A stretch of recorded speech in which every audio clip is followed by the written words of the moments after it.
Hello, my name is Yiquiuxi Liang. I'm here with Courtney Molino. Molino. Yeah, Sorry. Can you please introduce yourself? sure. I'm Courtney Molino. I am a registered veterinary technician in Maryland and also certified in equine bodywork, equine rehabilitation through the University of Tennessee, canine rehabilitation, and am an FEI permitted equine therapist. So, Cool. yeah. So could you tell us what does your typically like the work day look like? Uh, there is no typical day. It tends to be different. It's a lot of traveling. I travel to horses in the area, as well as, a lot of my clients will go south for the winter. So I'll go down there as well. So it really depends on where the horses are that day. Mm, Traveling, I'm going to do how many horses I do during the day. I do dogs as well. So sometimes there are dogs in there as well. So for example, the other day, my clients, I try to schedule everybody together. So it was a day in Frederick at a couple of different barns working on different horses there. Most of them were current clients, but there were a few new ones as well, which is always exciting, getting to know new horses and their issues and how I can help. mm. So what aspects do you like most about your job? Really being able to help the animal, Mm, um, especially the horse. They work very hard for us. They're yeah. athletes. If you look at human athletes, football players, they're always getting massage and body work and everything else. And it's important that we do the same thing for our horses. Even ones that aren't showing at the top level, they're still working hard for us. Mm, So I like being able to address those issues that I find to help the horse feel better, and also show the owner things that they can do to their own horses to target those problem areas I found, to keep that horse in better condition in between, professional appointments. And it helps people create a nice bond with their horses as well. You get to know what the horse's muscles typically feel like and when something may not be quite right. mm, mm. I have one question about Sure. what kind of horse you are w working with, like the racing horse or like the draft horse? It depends. The vast majority of my clients are dressage horses. Mm, I don't as much anymore, but I used to do a lot of the race horses, mm, which definitely need body work. mhm. Um, you know, I have hunter riders, hunter jumpers, and eventers. Wow. Um, Me personally, very little on the Western side. Mhm. I'm not sure why that is. I know that's big in this area as well. But my clients, range from, you know, weekend warriors. Sometimes, they're working full time all week and then just get to go on trail rides on the weekends, to, horses showing Grand Prix in dressage. So, they all have muscle injuries or issues, Mhm. no matter what they're doing. So they can all definitely benefit. Okay, let's move to the next question about um, what are some of the most challenging parts of your job? It would help me if the horses could talk, for Oh, sure. yeah. Tell me, exactly what's going on. Horses are so good at compensating, Mhm. that a lot of times, if a client calls me out and says, um, all of a sudden he's having trouble with the left lead canter, and I've had the vet look at him and we can't really seem to find anything wrong other than muscle tension, you know, what do you see? And typically you have in your mind, okay, if it's a left lead canter problem, typically the problem may be in the left front or the right hind. Mm, Horses don't always play by those rules. You have to work through their compensations.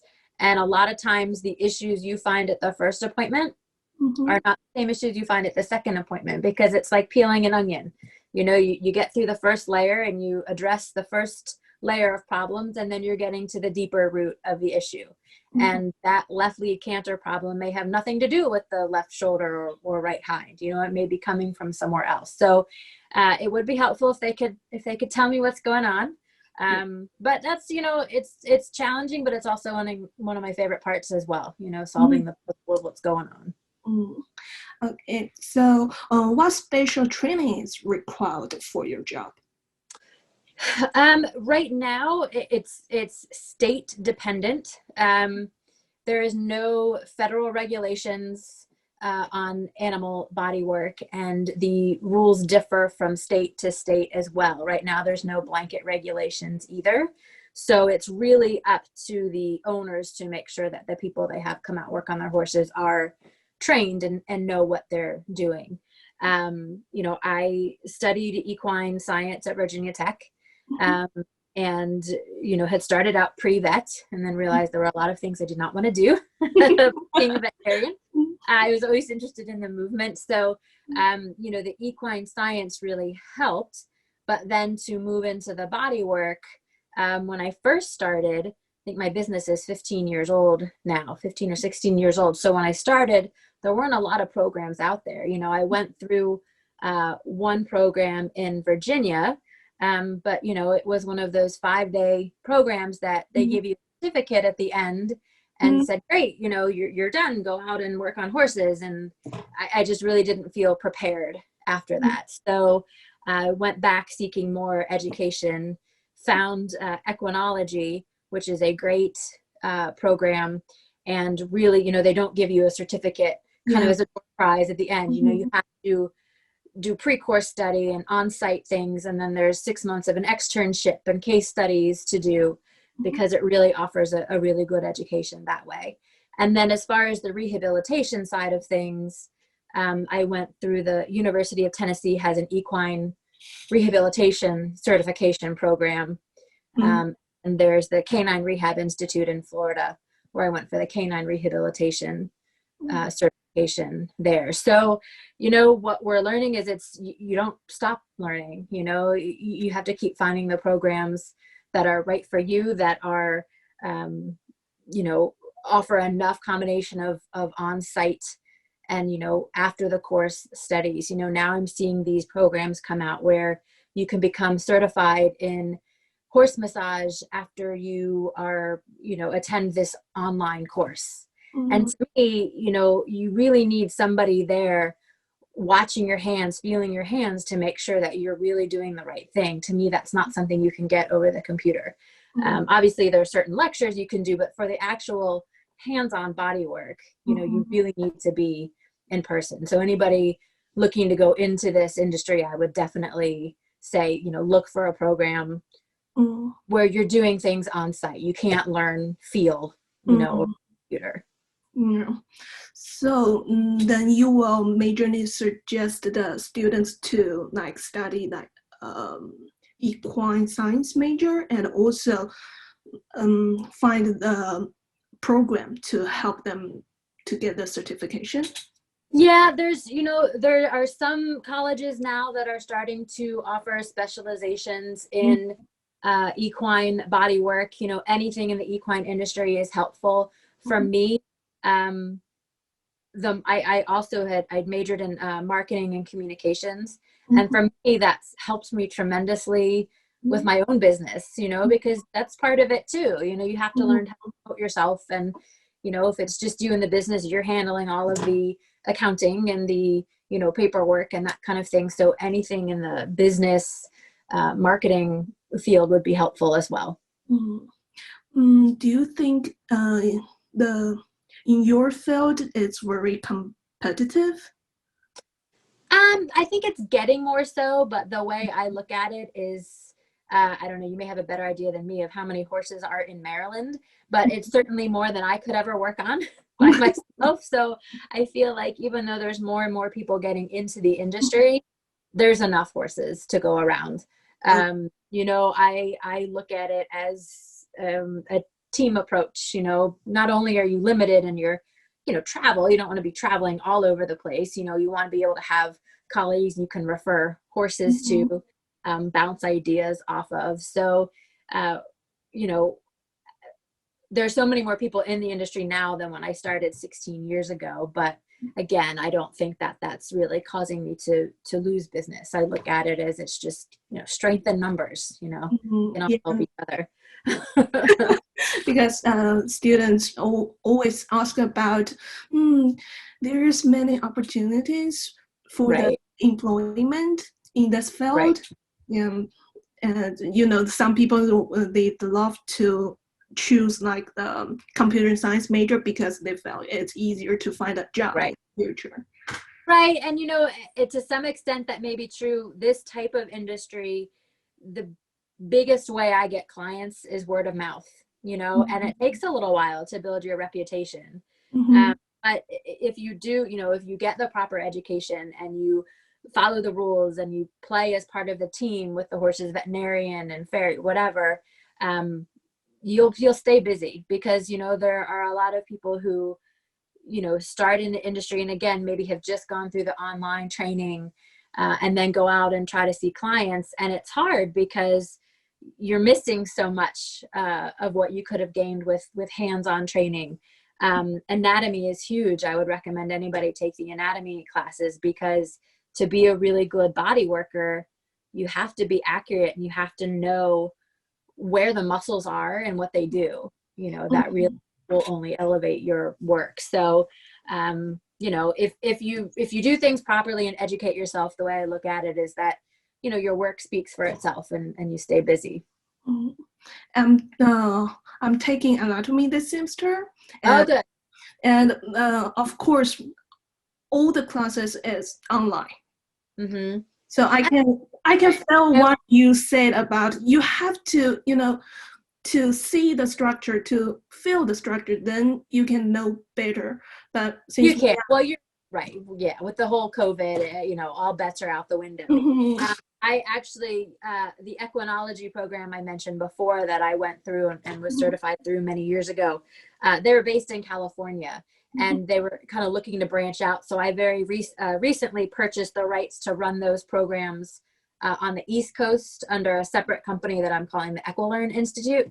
And this week, actually next week, starting on Tuesday, we have an anatomy in clay class where you have the horse model and you're actually building the muscles in clay, which I am super excited about, because, it's one thing to look at the book and see how those muscles are, on a one-dimensional piece of paper. But, when I did the dissection at the University of Tennessee and actually seeing, wow, these muscles, they really do overlap here. And this middle gluteal muscle is huge. It's so much bigger than I thought it ever was. And, and then when we build them on the, on the models with clay, you see, oh, it really, the origin is here. And then it goes under this and through this, patches here, it's just another way to see it. But the anatomy is fantastic. Anatomy is one of those classes that I could take over and over and over again and still learn something new every time, because it's tough, it's, of course they have muscles, a lot of stuff going on. And based on your education level at that time, you kind of enter into it with a different level of understanding, so I feel like I learn something new every time I go to those classes. So what are some common entry level jobs that would get people into this career? With this type of career, it's one of those things where you just kind of start out and you just have to get, a lot of experience under your belt. If you can find another body worker that's okay with you shadowing, that's always helpful. Anything that you can do to help out. When I first started, I begged my vet to let me go around with him on farm calls, because even though it may not have directly affected my, body work, just having knowledge of horses in general and the issues that they have in general, following horses through, the healing of a tendon issue, or, gosh, this horse ran into a fence and now has all of these issues, and how is that affecting his muscles? That was all very helpful for me too. So if you have anybody, your farrier, they'll let you go around sometimes. The more you learn about the industry as a whole, the more it'll help you, the body worker. Yeah. You can do canine and equine. Do you think students should start from small animals? I started with the horses, and then all my horse clients were like, well, we have dogs too, what can you do? They're the same in a lot of ways, and they're very different in a lot of ways. I mean, the muscle structure is very similar, but again, we're riding our horses, so that adds a whole, other level to things. I think they complement each other very well, but I don't know that starting with one versus the other would be helpful. Okay. I know me personally, I have stopped doing quite as many dogs just because, something that I didn't really think very much about when I started, but I'm certainly thinking about more now, is my own body mechanics. And it's actually much easier for me to work on a horse where I'm standing and can use my body weight to help me versus a dog where I am either kneeling on the ground or sitting cross-legged on the ground and leaning over. To me, that's hard on my own body. So I, as I'm getting older, prefer the horses a little bit more. So, that's another thing to keep in mind. Anybody in the industry, just make sure you're definitely paying attention to your own body mechanics, because you want longevity. You want to be able to do it for a while. Okay. But I think they complement each other well. But, I think that a lot of times it's just your personal preference. Okay. So what's the average salary of someone in your field with 5 to 10 years of experience? That's a tough one. I don't think we have a quote unquote industry standard. I think I charge too little, but I hate raising fees, but right now I am charging $95 a session for a horse.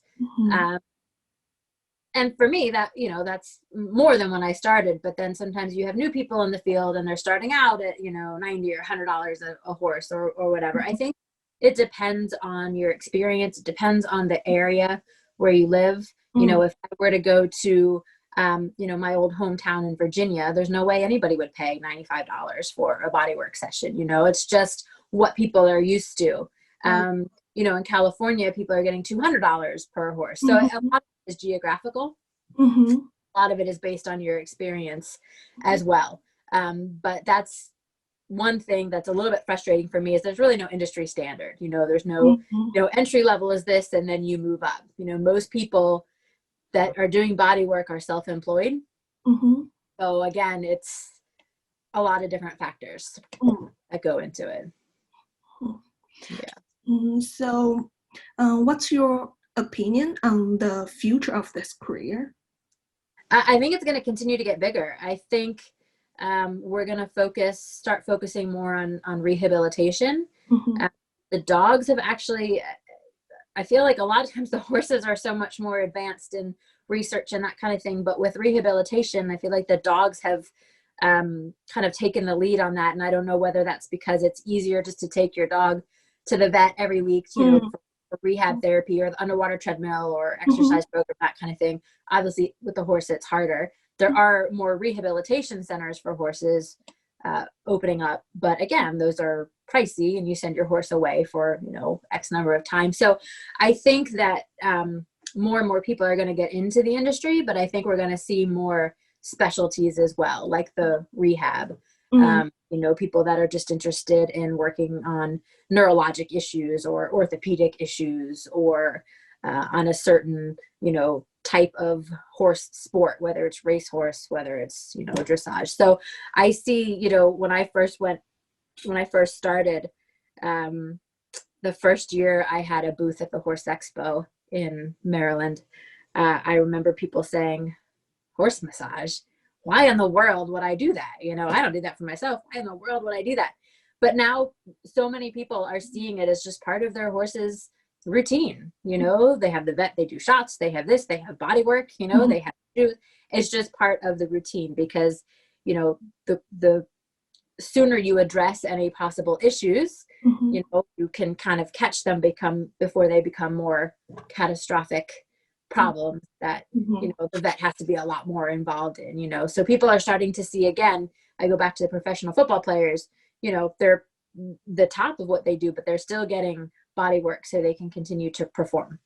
So horses will, continue to need body work. Same with the dogs. I always joke that as long as there are squirrels in this world, I will have a job, because dogs that are chasing squirrels all the time are hurting themselves all the time, you know, whether it's blowing out a knee or just muscle issues. So, you know, animals are always going to need help. Mm-hmm. So, is there any particular advice not yet mentioned you would give to someone interested in this career? I think we covered it. I would just say, never stop educating yourself. The more you know about different things like the anatomy, physiology, all of that stuff, the more it's going to help, even if it's not directly relating to what you do. Just the more knowledge you have in general, the better body worker you'll be. Oh. So that's all. That's all. Well, thank you. So I appreciate you for making time out. No problem. For this, and thank you for you to explain us about your career. And, of course. And like personally, I didn't know, like what you say, I've never heard about horseman. Yeah. It makes sense though when you think about it, you know. Yeah. You know, we expect a lot from our horses, and so it's only fair that we kind of give them every advantage that we can. Okay. Yeah.